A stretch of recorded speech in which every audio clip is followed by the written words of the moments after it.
Back again with Scott Monaghan. Sorry about that. Yeah, Instagram always handcuffs me and jails me for lives. So they didn't give me a countdown for an hour, so I thought it was going to go for more than an hour because you know how much I love Instagram. Scott, I'm going to grab you right now. Sorry about that.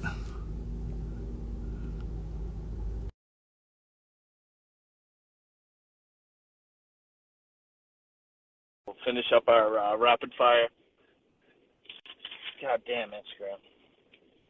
Oh, What's going I did it on? again. Yeah. All right, there we go. But We're back. I mean, Instagram has I've been jailed from live twice now. So over the most fucking idiotic things.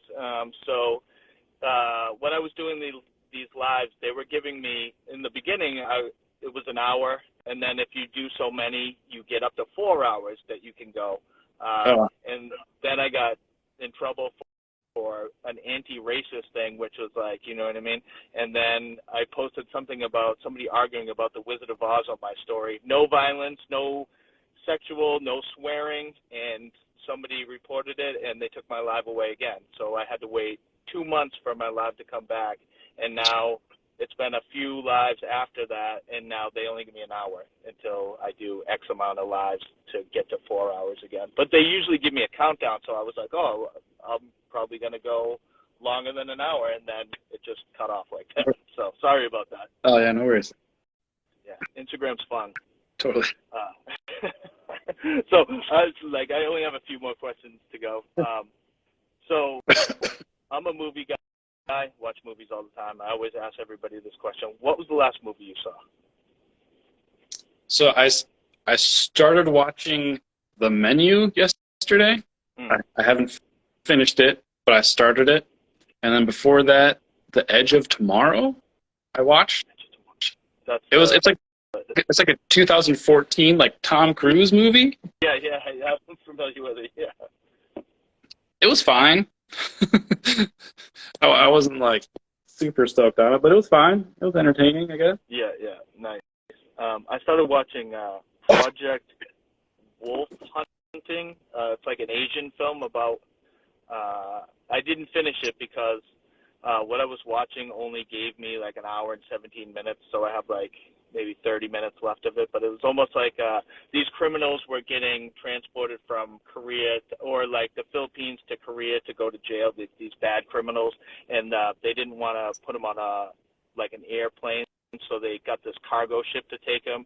And of course, the secret sect of government was working on this project underneath the cargo ship that had this like superhuman killing machine that had his eyes sewn shut, and so he gets loose, and then he starts like the prisoners, without telling you the whole story, they kind of get free and they start killing the guards, and then that guy comes up from underneath and just starts. It's just like a blood fest after that. So I watch a lot of like horror movies with subtitles. So yeah, but that's pretty much brand new. Weird. Yeah. Dan's a huge movie guy, so him and I will like go back and forth about movies. Yeah. What did you think of The Menu so far? I mean, it's fine. I'm like 20 minutes in, so it's still just like it's fine. I kind of know just based on reviews and stuff, kind of like what's coming up. But I mean, it's fine. I'm just like they're just kind of setting everything up at this point. Yeah, nice. And I always ask this too: what is your favorite horror movie of all time? Favorite horror movie?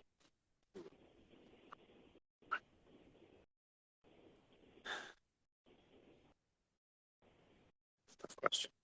You can give me a couple. You can give me a couple if you can't pinpoint one down. And I mean, I'm not like a horror movie like nerd, so I mean, one movie that I really like, and I don't know how many people care, but like Silent Hill, like the original. Oh, Silent Hill. Yeah. Yeah, that movie like creeped me out. I like watched it a bunch. I remember like I don't know. I like that movie. That may sound silly, but I also like I like the Insidious movies. Mm-hmm. And like that whole like arc or whatever, because there's like all like the Annabelle movies and all that stuff. Yeah.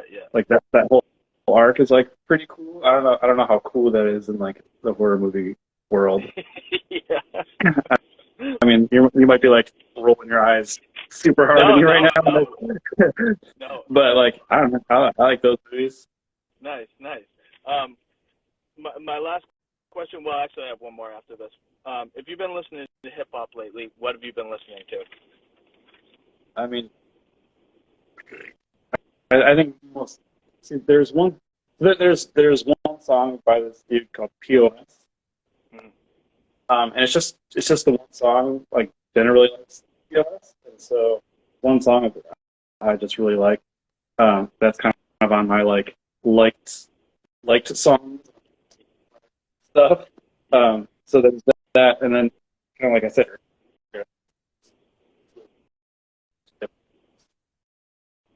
Yeah.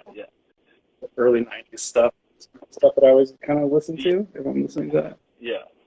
I always listen to early '90s stuff. I love that stuff. I'll always listen to, and even if I listen to new artists, it sounds like early '90s stuff. It's not the new like wave of hip hop that I can listen to that here and there, but I just drawn to that sound, the boom bap era of like the '90s and stuff like that.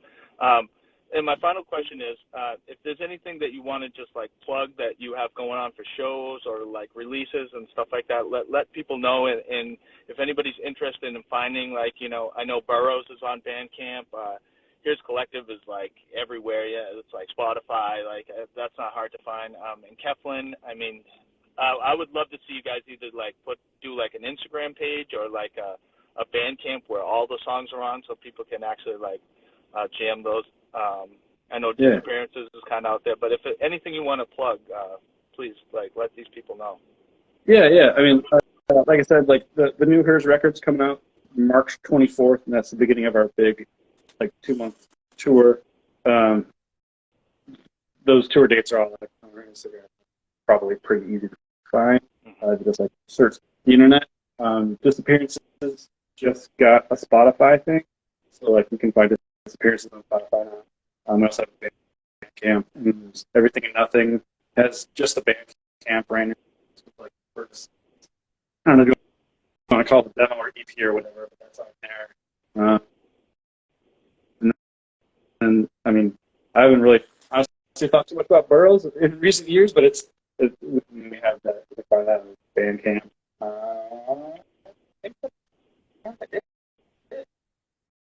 Now, is Best Friends out there? Like, can people listen to Best Friends somewhere? Yeah, I don't know where. I think we have a Bandcamp with like everything I've ever put on it. Yeah. Nice. I want to thank you so much for taking time out. Like I said, it's been a long time since I've seen you, and that show was very memorable to me.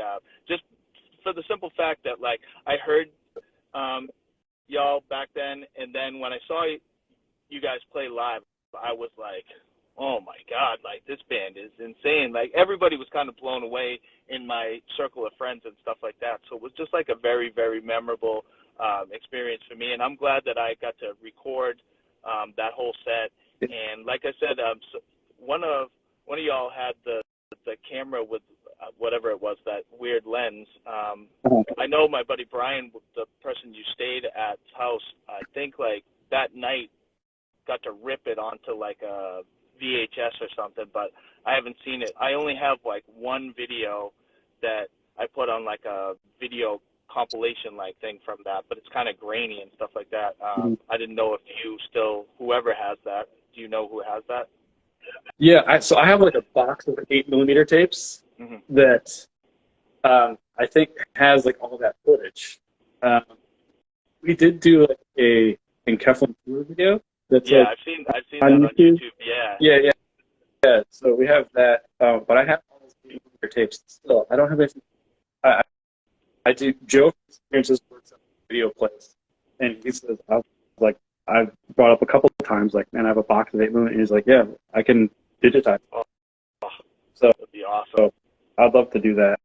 Yeah, it's such a pain in the ass. I have so many 8mm tapes too, and it costs so much money because I camcorders are like a thing of the past now. And if you want a brand new camcorder, you're paying like $500 for a camcorder.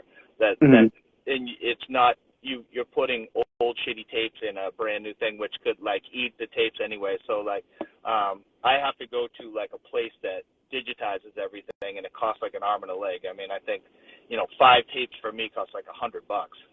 But it's a process. But I'd love to see that stuff. Did you record other bands, or was it just like your bands that are on those 8mm tapes? I honestly don't remember. I'm sure we probably taped other bands too. I'm sure if I like looked through one of those tapes, it would be like a half an hour of skating, like a band set, and then just like some antics, and then like some more skating. You know what I mean? That's kind of what we did at the camera back in the day. Yeah. No, nice. I want to thank you again so much for taking time out.